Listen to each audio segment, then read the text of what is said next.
everything you thought about this person isn't true.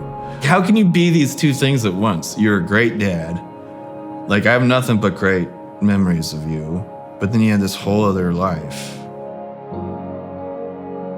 I felt the intense surge of adrenaline and anger. I said, you hypocrite. Because the worst thing you could be in my mind was, as a person, as a Christian, as a hypocrite.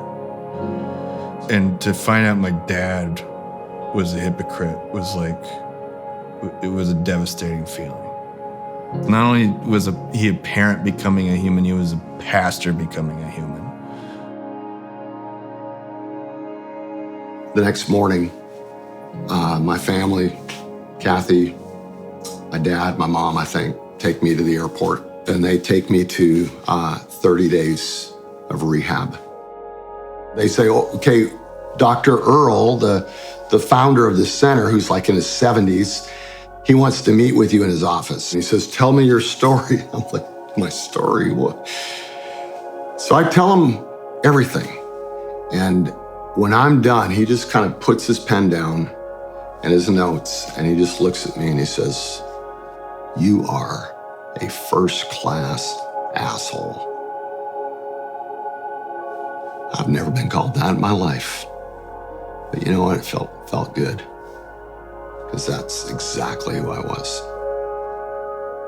And then he said, you are the poster child for sexual addiction in this country right now. I've never seen anyone covered up as long as you've covered it up in a position like you've been in. He said, I don't know how you did it.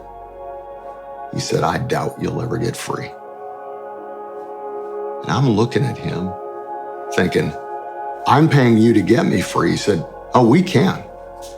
We can give you the tools. We can show you what to do. But he said, I doubt that you've got the courage or the strength or the willpower or the discipline or the tenacity to do what you're going to have to do to get free. Because it is deep in your life. And you've gone places that I've never seen men go to. I met people, we did group work. I met with 4 or 5 counselors a day, went for 30 days. My wife came in the last week, had to do full disclosure, tell her everything, every little thing that I'd done in 23 years. It was brutal. She passed out twice, literally just passed out, like they had to revive her. It was awful. All this therapy, equine therapy, horses, I mean, you name it, like just crazy stuff. And I get on the plane. And as I get on the plane to go home, I see a flight attendant and I look at her and lust just starts to roll inside of me all over again. And I thought, this has not even helped. I thought my parents would be together forever. How do I get to know this person again?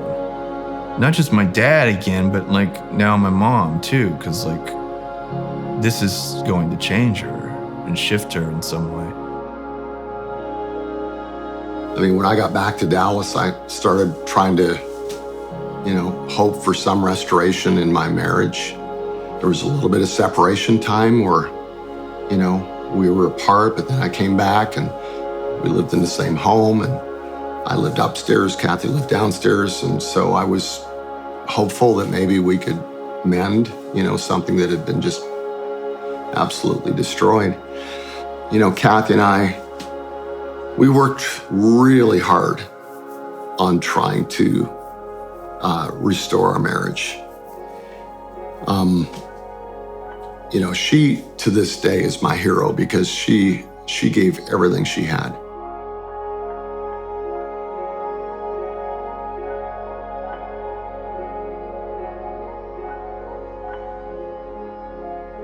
I struggled a lot. I'm trying to still recover, that's all I heard was the word recovery. So I was in 3 men's recovery groups, 12-step groups, 3 a week. I went to recovery counseling. I'm still dealing with this incredible lust, and I'm still, I'm not doing the crazy stuff that I did before, but I'm still like, porn's still an issue, and I'm still going back to that, and I'm still having relapses there. And so I'm beginning to get a little bit angry at myself and like angry at God, like, God, when are you going to finally help me stop this? And then there were just some things that happened, I guess, some really important people in my life that just wouldn't respond.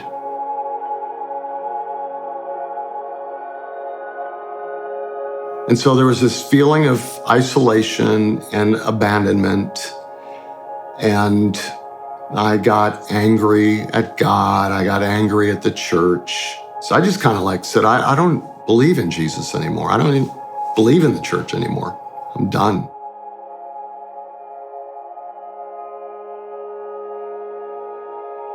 This person reached out to me.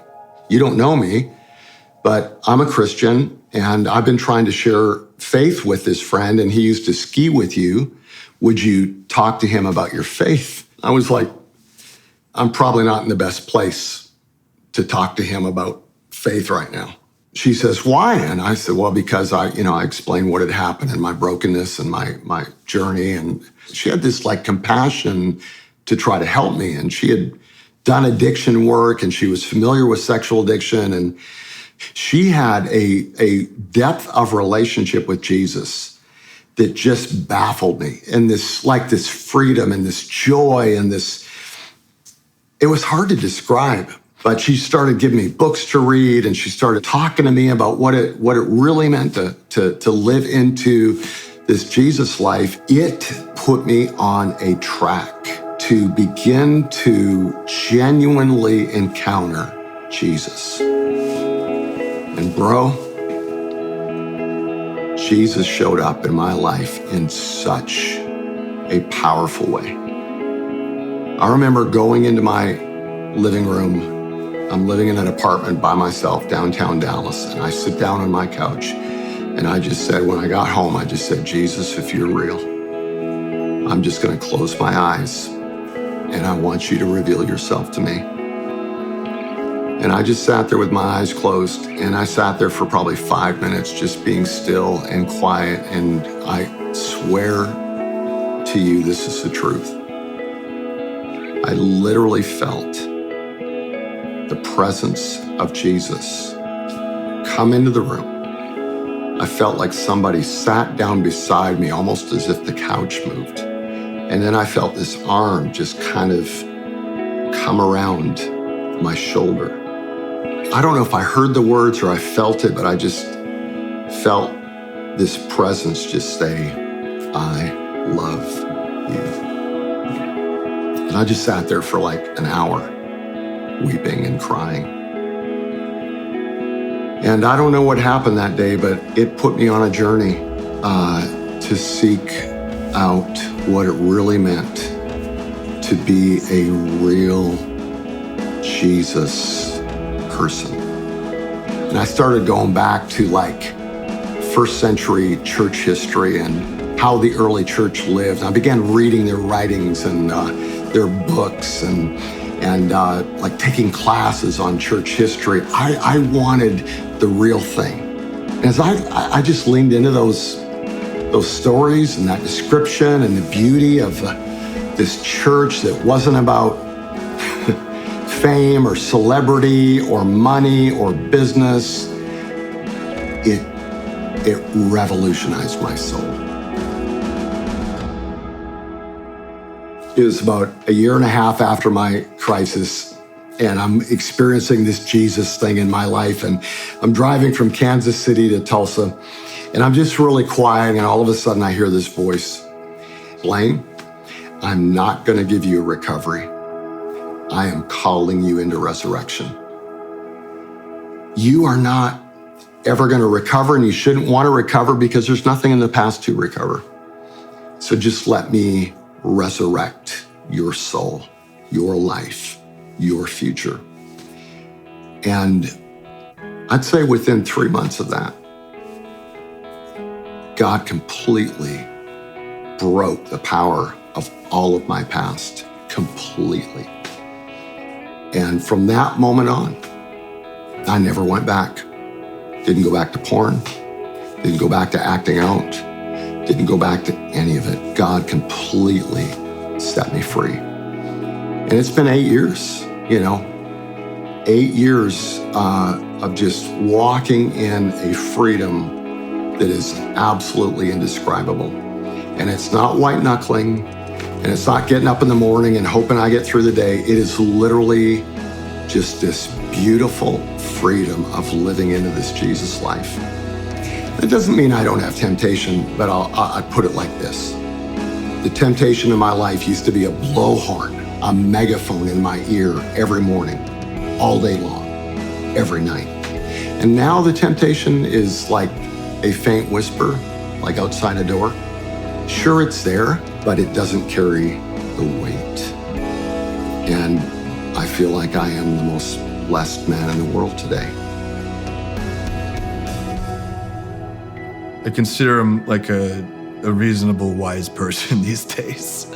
And it's hard to pin like a moment on that stuff, but it's someone who just does the work every day. Every moment I get to be around him, I'm really grateful for him.